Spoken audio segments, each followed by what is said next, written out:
ఒకవేళ తండ్రి గారు పొరపాటున అదే టైంలో నాన్న ఇవాళ శివరాత్రి కదా అని ఏదో చెప్పబోయి తెర తీశాడు అనుకోండి, ఇలా 1000 రూపాయల కాగితాలు లెక్కెట్టుకుంటూ ఉంటుంది కోడలు. ఈ కొడుకు నాన్నగారు వచ్చారండి, దొంగవాడు వచ్చాడు అన్నట్టు. అంటే ఆవిడ గబగబాను రండి మామయ్య గారు రండి అని ఎంతో గౌరవంగా డబ్బు మీరులో పెట్టుకున్న తర్వాత ఈ వెర్రి అయిన పాపం ఏంట్రా నాన్న ఏమైనా బోనస్ వచ్చిందా అంటాడు. లేదు నాన్నగారండి మీకు ఒంట్లో బాగోలేదన్నారు కదా, హాస్పిటల్కి తీసుకెళ్ళడానికి మా స్నేహితుడి దగ్గర పట్టుకొచ్చారంటాడు. ఆయనకి తెలియదని మీరు అనుకుంటున్నారా? మార్నింగ్ వాక్ లో ఆ కొడుకు కొలీగు చెప్పాడు బోనస్ వస్తోందండి మాకు అని. కొడుకు ఈ మాట అంటే నువ్వు అబద్ధం ఆడుతున్నావు తండ్రి అండవు. వాడు చూడకుండా ఓ మూలకెళ్ళి ఉత్తరీయంతో కళ్ళొత్తుకుంటాడు. ఇంత కష్టపడి పెంచి పెద్ద చేశాను, ఆ డబ్బు నీకు తినేస్తానా? ఎందుకు అబద్ధం? నాన్నగారు బోనస్ వచ్చిందంటే నేను సంతోషించనా? ఇంతే లోకం అనుకుంటాడు. కానీ వదిలేస్తాడు అనుకుంటున్నారా కొడుకుని? వదలడు. ఇదే ధూర్తుడు బయటికి వచ్చి నాన్నగారండి ఏదో చెప్పాలనుకుంటున్నారు, మీరు చిన్నప్పటి నుంచి మాకు మంచి విషయాలు చెప్పేవాళ్ళు, ఇవాళ శివరాత్రి ఏమిటి ఏమన్నా చెప్తారా చెప్పండి అంటాడు. ఏదో వినీష్ పాటించేసిన వాళ్ళగా. అలా ఆయనకి తెలియదే అనుకుంటున్నారా? లోకంలో ఒక సామెత ఉంది, 3వ కంటి వాడికి తెలియకుండా చేసేసానంటుంటారు. 3వ కంటి వాడికి తెలియకుండా అని అనకూడదు అసలు. 3వ కంటి వాడికి తెలియకుండా మీరేమీ చేయలేరు. అవి సూర్య చంద్ర అగ్నిహోత్రముల నేత్రములు. ఆయన ఎప్పుడూ అన్నిటినీ చూస్తూనే ఉంటాడు. 3వ కంటి వాడికి తెలియకుండా మీరేమీ చెయ్యలేరు. 3వ కంటికి తెలియకుండా అంటే మీ 2 కళ్ళు తప్ప ఇంకో కన్ను చూడకూడదు. అంటే అవతల వాళ్ళు ఓ కంటితో కూడా చూడకుండా పనిచేయమని చెప్పడానికి 3వ కంటికి కనపడకుండా అంటారు. అది 3వ కంటి వాడికి తెలియకుండా అయింది. 3వ కంటి వాడికి తెలియకుండా అనేటప్పటికీ మహాపాపమై కూర్చుంటుంది. కాబట్టి ఇప్పుడు చూడండి, శంకరుడికి తెలియదని మీరు అనుకుంటున్నారా? వీళ్ళు చేసినవి ఆయనకు అన్నీ తెలుసున్న ఆయన పెద్దరికం ఏమిటంటే ఇదిగో తండ్రి, ఆయన ఎప్పుడూ లోకాలకి తండ్రి. అందుకని ఆయన ఉరే ఏం చేశారా మీరు, ఎందుకు పరిగెత్తుకొచ్చారా, ఎందుకు అనేక క్షీరసాగర మథనం మీకు ఇచ్చిన పదవులు మీకు సరిపోలేదురా అని అడగడు. ఆయన అడగకుండా ఆయన ఎంత గమ్మత్తుగా అడిగాడంటే, ఏమన్నా ఇలా పరిగెత్తుకొచ్చారు ఎందుకు అన్నారు. వీళ్ళు ఏమనాలండి, అంత దారపాలకుల్ని తోసేసి లోపలికి వచ్చిన వాళ్ళు, అయ్యా అలాలం వచ్చేస్తోందండి అనాలి. అలా అంటే మీరు ఎందుకు వెళ్ళారా పాల సముద్రం దగ్గరికి అంటాడేమోనని వీళ్ళందరూ స్తోత్రం మొదలెట్టారు. భూతేశ భూతాత్మ భూతభావన రూప దేవ మహాదేవ దేవ వంద్య, ఈ లోకములకెల్ల ఈశ్వరుండవు నీవు, బంధమోక్షములకు ప్రభుడ నీవు, ఆర్త శరీరోడవ గురుడవు నిన్ను కోరి భజేతులు కుశలమతులు, శక్తియుతుడవీవు శబ్దయోనివీవు జగదంతరాత్మవీవు అని ఆయన దగ్గరికి వెళ్ళి ఏం చెప్పమంటావు మహానుభావ? భూతాత్మ భూతేశ భూతభావన రూప దేవ మహాదేవ దేవ వంద్య. ఈశ్వర, అంతటా నిండిపోయిన వాడవు నువ్వు, నీకు తెలియందే ఉంటుంది. నువ్వు దేవతలందరి చేత నమస్కరింపబడేటటువంటి వాడివి. ఈ లోకములకెల్ల ఈశ్వరుడవు నీవు, బంధమోక్షములకు ప్రభవీవు. ఈ లోకములకంతటికీ ఈశ్వరుడవు నువ్వు. నీ ఆజ్ఞకి ఎదురు లేదు తండ్రి. బంధమైనా ఎవరినే వస్తుంది, మోక్షమైనా ఎవరినే వస్తుంది. బంధమోక్షములకు ప్రభుడవీవు, ఆర్త శరణ్యుండవగు గురుండవు ఎన్ను కోరి భజంతురు కుశలమతులు. రక్షణ కావాలనుకున్న వాళ్ళు కోరి కోరి కోరి కోరి నీ పాదములను పట్టి నిన్ను స్తోత్రం చేస్తారు. నీ వలన తప్ప రక్షణ ఎక్కడి నుంచి కలుగుతుంది తండ్రి?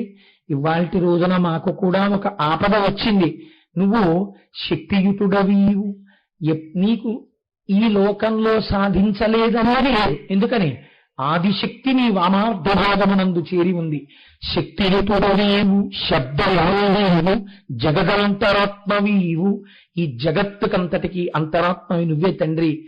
ప్రాణలయ అఖిలమునకును, ఈ లోకమునకు ఎంత పెద్ద శరీరం ఉన్నా ఇంత ప్రాణిని ఎలా దాన్ని నిలబెడుతుందో, అలా ఎంత పెద్ద బ్రహ్మాండం ఉన్నట్టు కనపడుతున్నా దానికి నీవే ప్రాణమయ్యున్నావు. కాబట్టి ఈశ్వర, నీవు మమ్మల్ని రక్షించాలి. నువ్వు మా ఎదురుగుండా ఇవాళ సాకార రూపంలో ఇలా కనపడుతున్నావు, కానీ నిజంగా ఇదానే రూపం. అగ్ని ముఖము పరాపరాత్మకమాత్మ, కాలంబు గతి రత్నగర్భ పదము, శ్వసనంబు నీయుర్పురసన జలాశుండు దిశలు కర్ణంబులు దివల్లాభి, సూర్యుండు కన్నులు శుక్లంబు సలిలంబు జఠరంబు జలధులు చదలశరము, సర్వౌషధ వమచయము శల్యంబు లద్రులు మానసమృతకరుండు, చందములు ధాతువులు ధర్మసమితి హృదయము ఆస్యపంచకముపనిషదాహ్వయంబు అయిన నీరూపు సదసత్వమై శివాఖ్యయై స్వయం జ్యోతి అయి ఒప్పు ఆద్యమగుచు అన్నారు వాళ్ళు. ఇప్పుడు ఈశ్వరుణ్ణి తత్వస్వరూపంగా చెప్పారు. ఈశ్వర, అగ్ని నీ ముఖం, నువ్వు అడుగు తీసి అడుగు వేస్తే కాలం, ఈ సమస్త బ్రహ్మాండమంతటా కూడా నీవే నుండి నిబిడీకృతమైపోయి ఉన్నావు.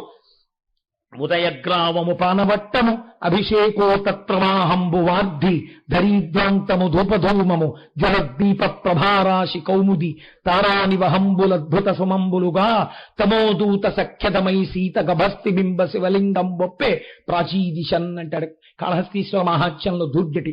అలా అంతటా విడివిడీకృతమైపోయిన వాడివి తండ్రి నువ్వే.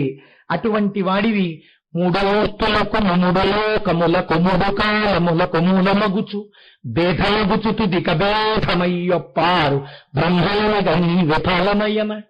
ఒక గొప్ప విషయాన్ని చెప్తున్నారండి. మూడోర్తులకు మూడలోకములకు మూడు కాలములకు మూలమగుచు. ఈశ్వర, మూడుగా కనపడేటటువంటి మూడు మూర్తులు నువ్వే. నీవే సృష్టికర్తగా బ్రహ్మగా ఉంటావు, స్థితికర్తగా విష్ణువుగా ఉంటావు, ప్రళయకర్తగా రుద్రుడిగా ఉంటావు. శ్రీ శివ అని రాస్తున్నప్పుడు అదే శ్రీరామ అన్న భావన కూడా ఉండాలి. అంతేగాని మేము శ్రీ శివ రాస్తున్నామండి, మేము రామకోట రాయలేకపోయామంటే నేను బెంగపెట్టుకోక్కర్లేదు. రామకోట రాస్తున్నప్పుడు శ్రీరామ అని రాయడం, శ్రీ శివ అని రాయడం కూడా అన్న అభేద బుద్ధి కలగాలి. అంతేగాని కనబడిన వాటన్నిటినీ భేదబుద్ధితో చూడకూడదు. అది కాబట్టి మూడు మూర్తులకు మూలలోకములకు మూడు కాలములకు మూలమగుచు. మూడు మూర్తులుగా కనపడేవాడినే నువ్వే. మూడు లోకములకు, పైన ఉండే లోకాలు భూలోకం, కింద లోకం, ఈ లోకాలుగా ఉండేవాడివి నువ్వే. మూడు కాలములకు, భూతకాలం వెళ్ళిపోయిన కాలం నువ్వే, రాబోయే కాలం నువ్వే, నడుస్తున్న కాలం నువ్వే. మూడు కాలములకు మూలమగుచు భేదమగుచు. ముందు భేదంలా మూడున్నట్టుగా కనబడతావు. ఎప్పుడు నీ అనుగ్రహం కలిగిందో, ఎప్పుడు నీ పాలనేత్రానుగ్రహం కలిగిందో, అజ్ఞానము మాకు కలిగిందో, ఆనాడు భేదమగుచు తుది కబాధమయ్యొప్పాడు. ఆఖరికి ఉన్నదొక్కటే, ఏకస్త్వమేవ బహుధా భవభాసి లోకే నిశ్శంకధీర్వృషభకేతన మల్లినాథ. ఉన్న ఒక్క పదార్థమే ఇన్నిగా ప్రకాశిస్తోందనేటటువంటి జ్ఞానం నాకు కలిగించేటటువంటి ఓ ఈశ్వర నీకు నమస్కారం. సకల ప్రపంచమునకు గురుభర నిర్వాహకుడవగుట చేసి నిరిచనుదూరం. ఓ తండ్రి, ఈ సమస్త ప్రపంచం కూడా నీ కడుపులో ఉంది. అటువంటి వాడవైనటువంటి నేను ఇక్కడ ఉన్నటువంటి చతుర్ముఖ బ్రహ్మగారైనా, 4 ముఖాలున్నవాడైనా స్తోత్రం చెయ్యడం సాధ్యం అవుతుందా? నిన్ను స్తోత్రం చెయ్యలేరు.